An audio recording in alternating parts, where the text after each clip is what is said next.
This video will be episode 33, starting on day 228 of the Black Lion Origins campaign. Last episode, we, having left Butch in the neighborhood of Garantor to recruit troops from our fiefs' villages, we then moved into the Battanian kingdom, raiding their villages and forcing the notables to give us troops to fill an army of our own. And we not only filled our own warband, but we formed another warband with the hyena as the party leader, and we were able to fill it also. At Clan Tier 4, we have the ability, the capacity to have the maximum of 3 other clan warbands. So, including my own, that makes 4 warbands, and we can make a small army, a pretty respectable small army of those 4 warbands. So that is the goal. We want to form a 3rd clan warband. I mean, I guess technically if you're counting my own, it'll be a 4th, and fill it, and hopefully Butch will have filled his warband, and we'll be able to put together an army and carve out a chunk of the Battanian kingdom for our own kingdom. Carve out a chunk of the Battanian fiefs for our own kingdom. That's a better way of saying it. So the reason why we want Battanian fiefs, like viewers might say, why you got to pick on the Battanians? They're always having the hardest time in any given campaign as it is. Why do you gotta to work on them? Well, the reason why is because I am of Battanian culture, and that being the case, I will be able to manage fiefs that are of Battanian culture far better than any other culture. And what I mean by manage is that when you take a fief, when you own a fief, you have to consider the fief's loyalty. Now, castles can't rebel against you. Even if they have 0 loyalty, they won't rise up and rebel against you, and you then lose that fief. But if you have low loyalty with them, then, well, my understanding is that when you have high loyalty with them, you gain relation with the notables of the attached villages to that fief. And when you have high relations with those notables, you will then be able to recruit more from them. And I don't know that if you have low loyalty, you then lose relation with them. But it's hard to imagine that you would be able to lose so much loyalty once having gained enough loyalty to get high relations with them. I never had that happen. Maybe it's possible. I don't know. But that is why you want to have high loyalty in your castles. But in cities particularly, it's imperative to have high loyalty, because if they drop below 25 loyalty, they're in the danger zone. They're at risk of rebelling, and then you just losing that fief. Look at this. The village of Druamore wants to stand against my 274 strong army with a mere force of 19. I see this and say to myself that these militia are deserving of some respect and are in desperate need of a reality check. They need to know that the correct course of action for them is to bend the knee and acquiesce to my demands. And my avenue for relaying that message is to devastate their brave but pitiful force by myself.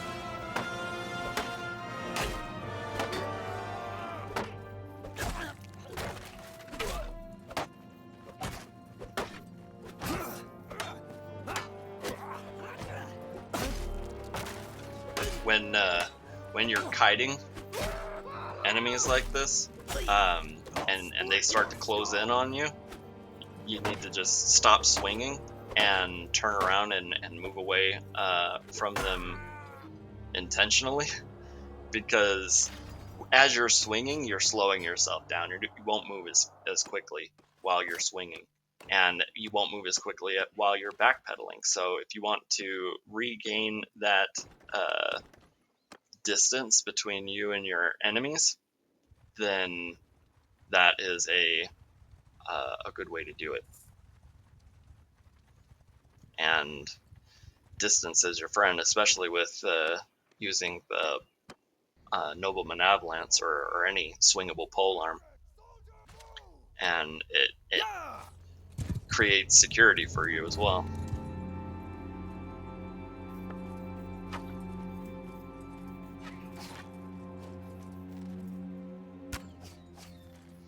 Now, that Pavis shield, I've bemoaned its weight and how slow it makes me when I'm moving, but it is definitely the best shield as far as coverage goes. Like, you will block more with that shield than any other shield.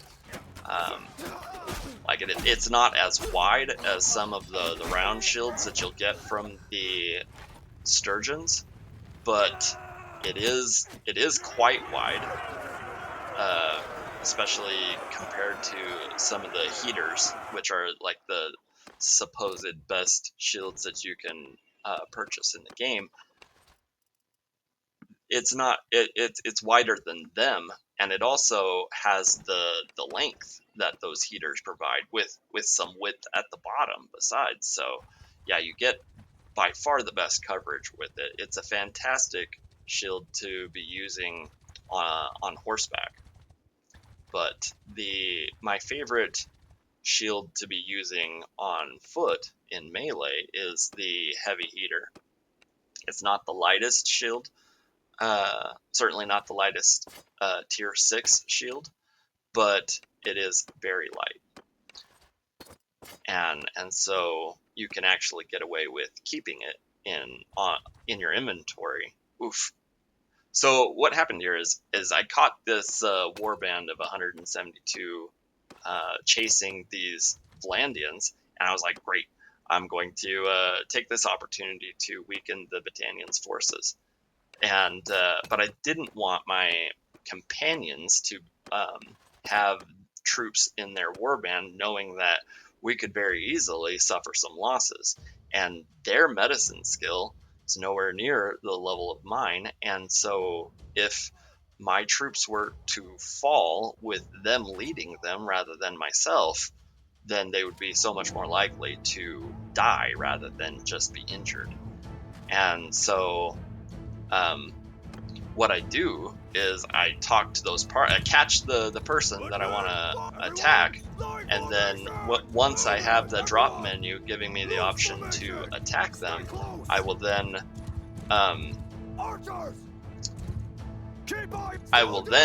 talk to my party leaders and tell them I want to inspect their parties and take all of their troops into my own warband.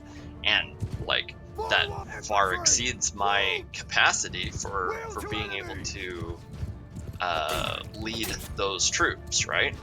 But it doesn't matter because we aren't going to be moving any further on the map, and no time is going to be lapsing. So those troops won't desert so long as there isn't any time lapsing.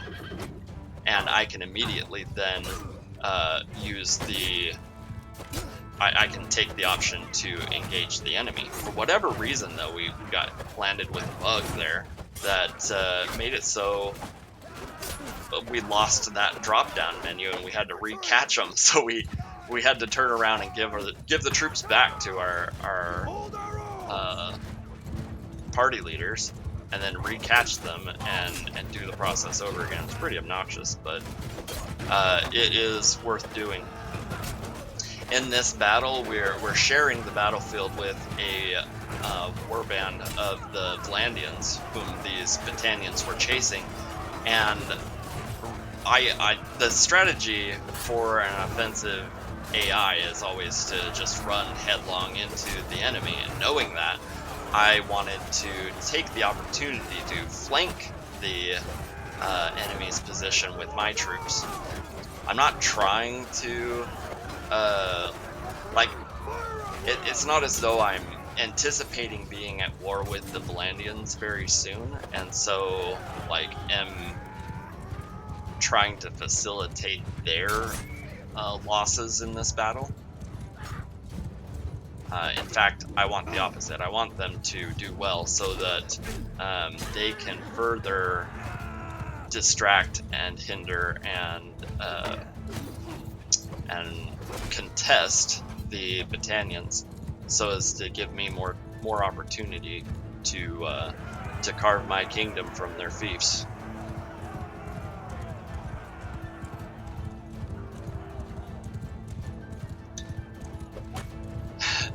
With the backdrop of this snowy field, I can hardly tell my troops from anyone else's, being as the sigil is on the field of that light blue with the low opacity, whatever. It's quite see-through my icon over my troop's head, and so on the snowy field, I can't really tell whose troops are whose, unfortunately. Though that's the nice thing about using a melee weapon, is you can't kill your own troops with it.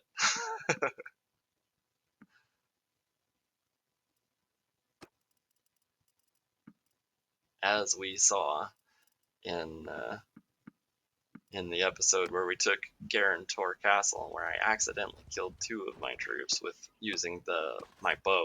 That was awful. I hate that. It hurts my soul to accidentally kill my own troops. Oof. So you see that village, Lindorn, must have heard the story of what happened at Druamore village, and they acquiesced to our demands of them giving us troops, being as they didn't have a sizable militia to oppose us with. But they acquiesced to our demands, and I forgot that I then needed to give some troops to one of my my warband party leaders, and it's kind of redundant. One of my party leaders, warband leaders. That's how I ought to say it. Warband leaders. So I forgot to give them some of those recruits, and we had 2 deserters because we were past our capacity. When you find yourself cornered against a bunch of enemies that are using one-handed weapons that can actually swing at you while they have you swarmed, you're always going to want to block in that upward block, because their best chance at actually being able to hit you is with an overhand attack, because they can't swing from one side to the other because they have their battle brothers on their right and left that will then block those swings. And if they're using these wooden mallets, as these Battanian militias are, they don't have the option to stab you with them. And so if you block that upward attack, then they can't, generally speaking, they won't be able to land any attacks on you, and you can stay relatively healthy, even though you've backed yourself into a potentially deadly position. So we've formed another war band with Rob as its leader and folded it into our army. And we've managed to fill its ranks fighting these villages. Having left Butch down by Garantor Castle recruiting from the villages there, we can now call him into our army, and that will further swell our ranks, and we'll be able to finish filling up his warband. But also, I'm going to use this influence that I've been gaining but from raiding these villages and fighting these Battanian nobles to pass a policy called Royal Guard, which will increase my warband capacity by 60. So we'll then be able to even further increase our army size before we begin our assault on Abcomer. Anyway, this has been episode 33 of the Black Lion Origins campaign, and I hope you have a great rest of your day.